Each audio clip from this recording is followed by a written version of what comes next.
Bienvenidos a Mexicayot, un canal de cultura y danza azteca. Muchas gracias por estar aquí. Se está proyectando en varias salas de cine la película de Northman o El hombre del norte, del director Robert Eggers y con una excelente fotografía de Yarin Blaschke. El hombre del norte es una película basada en un poema épico del siglo X de la cultura escandinava, nórdica o vikinga.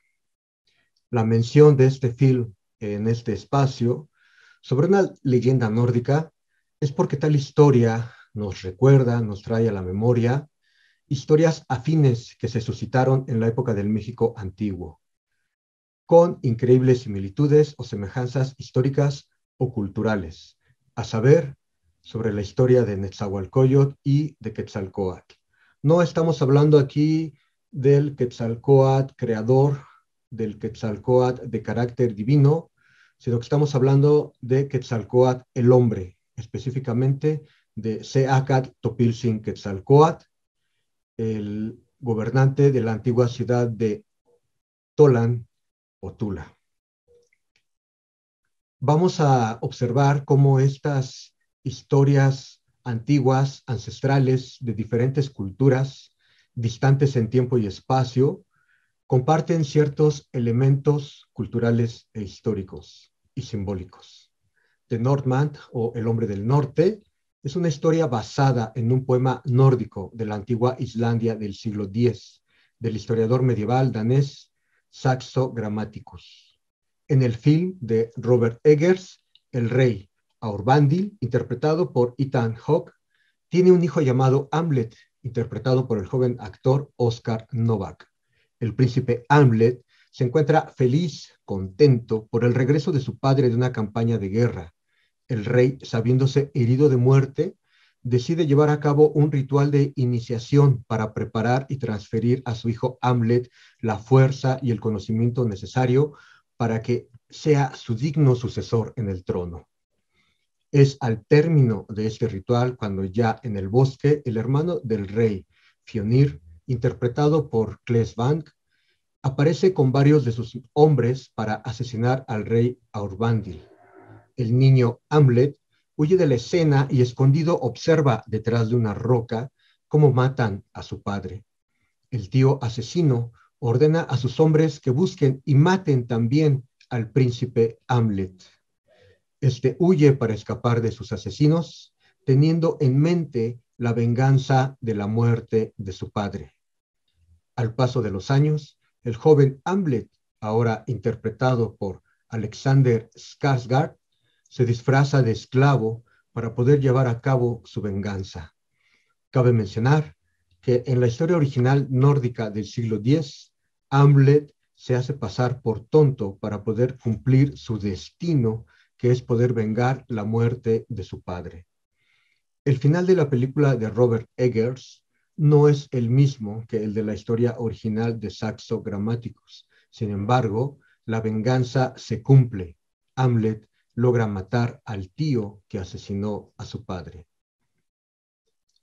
Cabe mencionar que esta historia del príncipe nórdico Hamlet fue la base de una de las obras magnas de William Shakespeare, Hamlet, en la que el rey Hamlet es asesinado por su hermano Claudio y posteriormente el hijo del rey, el príncipe también llamado Hamlet, haciéndose pasar por loco, logra consumar su venganza al matar a su tío Claudio. Bien, pues toda esta trama de Northman o de El hombre del norte nos hace recordar la historia de Netzahualcóyotl, el señor de Texcoco. Y bueno, hay que mencionar aquí que a diferencia de este poema épico del siglo X, de esta leyenda nórdica, en el que se menciona que es un mito, un mito finlandés. La historia de Nezahualcóyotl no es un mito, es un hecho histórico, es una historia real, es un personaje real. Nezahualcóyotl es un personaje histórico, hay varias fuentes que hablan sobre la vida y la obra de Nezahualcóyotl. Sin embargo, no quiero con esto yo demeritar o hacer menos la categoría del mito, ya que en términos históricos y antropológicos, los mitos reflejan la cosmovisión y las formas de vida antigua pues, de las antiguas culturas del mundo, de las antiguas sociedades. Es decir, que los mitos, incluso los mitos pueden contener realidades históricas, pueden contener hechos históricos, por eso hoy son muy revalorados. Está, por ejemplo, el caso de la obra literaria de la Ilíada de Homero, en el que se pensaba que todo lo escrito por el autor era únicamente fantasía, imaginación del autor, y hoy se sabe que la ciudad de Troya existió, bueno, existe, se han encontrado los restos arqueológicos de la ciudad de Troya. Entonces, en ese sentido, pues los mitos pueden contener hechos, eventos, elementos o realidades históricas de las antiguas sociedades. No todo lo que está en los mitos es únicamente fantasía. Bueno, entonces, vayamos pues a la historia de Nezahualcóyotl. La historia de Nezahualcóyotl se sitúa a principios del siglo XV. Él nace en el año 1402 en el señorío de Texcoco. Su padre es Ixtlilxóchitl. Y en ese tiempo, quien tiene el poder en el México central es el señorío de Azcapotzalco, bajo el mando del Tlatoani Tezozómoc. Y bueno, el señorío de Azcapotzalco y de Texcoco entran en guerra, entran en conflicto, y a final de cuentas, Tezozómoc envía un ejército tepaneca para destruir a la realeza texcocana, ¿no? Y hacer suyo todo ese antiguo señorío o reino.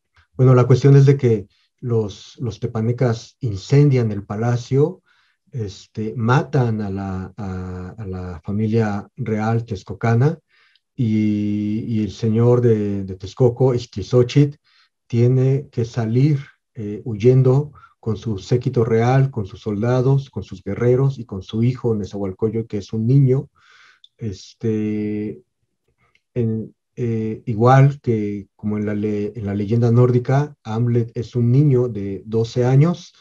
Nezahualcóyotl también se aproxima, se cree, se piensa que tiene aproximadamente alrededor de esa edad, y Ixtlilxóchitl huye con su hijo, y en un momento de la huida, es alcanzado por el ejército tepaneca, el ejército de Azcapotzalco, y es ahí en ese momento, en el bosque, también en un bosque, donde Ixtlilxóchitl esconde a su hijo Netzahualcóyotl en un árbol y le pide que guarde silencio, que sea discreto, que no se deje ver. Y bueno, Nezahualcóyotl obedece a su padre. Las fuentes mencionan que Nezahualcóyotl hubiese deseado morir ahí con su padre, y morir peleando. Esto es algo que también hay que resaltar en cuanto a las similitudes de las culturas ancestrales del mundo, que para los guerreros la mayor honorabilidad, va a ser siempre morir en el campo de batalla. La muerte más digna que pueda tener un guerrero va a ser siempre enfrentando al enemigo, morir a manos del enemigo, morir peleando, morir luchando, tal como sucede en el poema épico de Hamlet. este, Igual, los antiguos guerreros del México antiguo, era el honor más alto, morir en el campo de batalla, ¿no? Entonces, pero Ixtlilxóchitl le dice que no a Nezahualcóyotl y lo esconde entre las ramas de un árbol, y Nezahualcóyotl es testigo, ve cómo los tepanecas, en una lucha feroz, en una lucha, contra su padre y su séquito, pues a final de cuentas matan a su padre, pues lo asesinan. Nezahualcóyotl, entonces observa la muerte de su padre por parte de sus enemigos, los tepanecas, y ahí es donde podemos también imaginar y pensar que Nezahualcóyotl pues va siendo un niño y que ve de manera trágica, o bueno, es toda esta tragedia que él está viviendo en su palacio, en su tierra, en su reino, en su señorío, que lo ve destruido, que lo ve acabado y que ve muertos a sus familiares. Pues en él también va a nacer el deseo de venganza y de recuperar su reino, su señorío. Nezahualcóyotl va a huir, se va a estar escondiendo y se va a estar disfrazando, como en la película de Hamlet, este joven príncipe se disfraza de esclavo.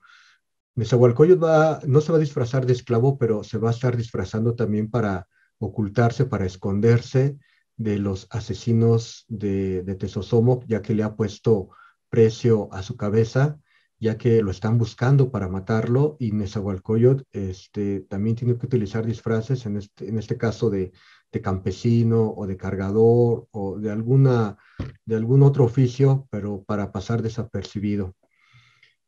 A final de cuentas, Nezahualcóyotl emprende la guerra contra los de Azcapotzalco, aliándose con los mexicas, y hacen la guerra los de Azcapotzalco, y se menciona que Nezahualcóyotl logra entrar hasta el corazón mismo de Azcapotzalco, y en el Palacio Real de los Tepanecas va a enfrentar Nezahualcóyotl a Maxtla, que es el heredero principal, el hijo amado de Tezosomoc. Tezosomoc para entonces ya ha muerto, falleció ya de viejo y de enfermo, pero le dejó a Maxtla la herencia de su reino, y además le pidió a Maxtla que buscara a Nezahualcóyotl para matarlo. Podemos imaginar esa escena final del enfrentamiento entre Nezahualcóyotl y Maxtla, con el palacio incendiado, el palacio de Azcapotzalco incendiado, y ese encuentro final que tienen Maxtla y Tezosomoc, ese encuentro final que tienen Maxtla y Nezahualcóyotl, donde Nezahualcóyotl va a sacar ahí toda su ira, todo su odio, todo su coraje, como podemos observarlo en la película de Robert Eggers de Northman, como ese coraje, cómo saca fuerzas de flaqueza Hamlet para enfrentar al final a su tío. Eh, y de igual manera, podemos imaginar esa escena donde están peleando al final Hamlet y contra el hombre que mató a su padre. Podemos imaginar una escena muy similar, muy semejante, y a final de cuentas Nezahualcóyotl pues mata con sus propias manos a Maxtla, le arranca la vida, y con ello va a recuperar su antiguo reino, y va a cumplir su venganza, la venganza que pues consuma, ¿no? Vaya pues por la muerte de su padre. Eso es en cuanto a la historia de Nezahualcóyotl, que logra consumar su venganza matando, pues en este caso, a las personas que mataron a su padre. Aquí lo interesante de la similitud o de las semejanzas culturales es que Hamlet, siendo niño, observa cómo matan a su padre en un bosque, y tiene que huir, y luego se tiene que disfrazar para poder consumar su venganza.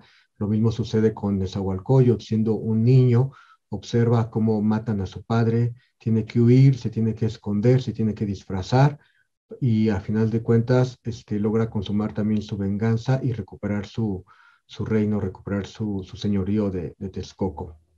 Vayamos ahora con la historia de Quetzalcóatl. La historia de Quetzalcóatl, de Seacat Topilzin Quetzalcóatl, recordemos que estamos hablando de Quetzalcóatl, el hombre, no la divinidad, sino del el hombre que estuvo así lo mencionan, la mítica y antigua ciudad de Tolan o Tula. La historia de Quetzalcóatl se sitúa curiosamente también en el siglo X, y digo también porque es justo la época en la que también se está situando la historia o el mito finlandés, el mito escandinavo de Saxo Grammaticus, en la cual está basada esta película de Northman o El hombre del norte. Y hay otra coincidencia interesante, ya que algunas fuentes mencionan el nacimiento de Quetzalcóatl en el año 895 de nuestra era. Digo que es curioso el dato porque la película de Northman inicia precisamente dando esa fecha como el contexto temporal histórico, pero comentaba que la película de Northman inicia dando la fecha 895, la fecha del año 895, como el inicio de esta historia que se nos está narrando de esta historia nórdica, de la historia escandinava, es el año 895 y es una curiosa coincidencia, ya que el año 895 es el año en el que algunas fuentes históricas colocan como el año del nacimiento de Quetzalcóatl, de Seacatl Quetzalcóatl. Este, es en el manuscrito de la leyenda de los soles del Códice Chimalpopoca, donde encontramos estas referencias, por supuesto, al igual que con la figura de Netzahualcóyotl, igual con la figura de Quetzalcóatl, existen muchas fuentes escritas, muchos manuscritos que hablan sobre la vida y la obra de Quetzalcóatl. Es el mismo caso. Sin embargo, a diferencia de Nezahualcóyotl, en el que está comprobado que es un personaje histórico, en el caso de Quetzalcóatl, las fuentes nos están hablando aquí de dos personajes, como les comentaba en un momento, de un Quetzalcóatl divino, creador, el Quetzalcóatl que creó a la humanidad, el Quetzalcóatl que creó el sol, el creador de las eras, el creador del hombre, es uno, y digamos que entra en los terrenos míticos, y está el creador, el Quetzalcóatl hombre, que es Seacatl. Bueno, pues en el Códice Chimalpopoca se habla de su nacimiento. Quetzalcóatl estamos basándonos aquí en la historia de la leyenda de los soles del Códice Chimalpopoca, y que sus padres van a ser Mixcoatl y Chimalma. El manuscrito menciona que en algún momento los hermanos de Mixcoatl, que son muchos hermanos, ya que son los 400 Mimixcoa, pero hay otros hermanos en especial que tiene Quetzalcóatl, y se dan sus nombres, que son Apanatecat, Solton y Quilton. Se menciona que estos hermanos de Mixcoatl, perdón, son hermanos de Mixcoatl, son tíos de Quetzalcóatl, son los que envidian y quieren, pues de alguna manera, hacerse del señorío o del reino de la ciudad de Tolan, y deciden matar a Mixcoatl. Lo matan. En este caso, Quetzalcóatl no es testigo de la muerte de su padre, pero cuando pregunta por él, le dicen que está muerto y que sus asesinos pues fueron sus tíos. Este códice no ahonda mucho en esta historia, no da muchos detalles, pero nos dice a final de cuentas que en un momento dado Quetzalcóatl enfrenta a estos tres tíos, los enfrenta a los tres al mismo tiempo y los mata.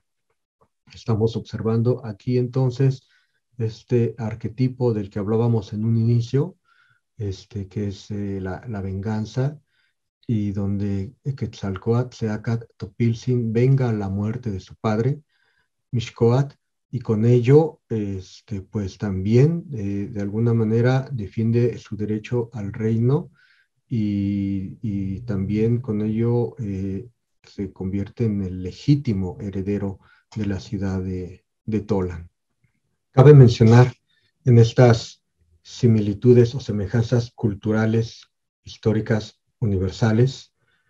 El caso de la cultura egipcia, una de las más grandes culturas de la antigüedad, en el mito que ellos tienen de Osiris, Set y Horus, porque es un caso muy similar y muy idéntico también.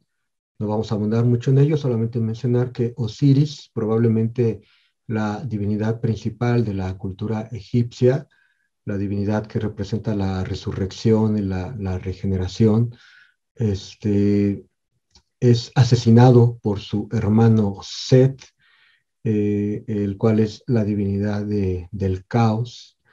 Eh, Set mata a Osiris y el hijo de Osiris, que es Horus, pues también eh, va a consumar su venganza. En este mito egipcio, Horus, el sobrino, reinstala el reino de Egipto, derrotando a su tío Set. Valga pues la referencia en este contexto de semejanzas históricas y culturales de hijos que están vengando la muerte de su padre. Quisiera ya solamente comentar algunas semejanzas culturales que encontramos en la película de Northman, o en la cultura vikinga, con las culturas del México antiguo. Uno de ellos, por supuesto, es el elemento de la guerra. Son sociedades guerreras, son, son culturas con un marcado militarismo, son culturas bélicas, y la vida de estas antiguas sociedades pues gira en torno a la guerra. Eh, Otro de los elementos en común es el uso de los rituales de iniciación, los rituales de paso, son característicos de las culturas guerreras.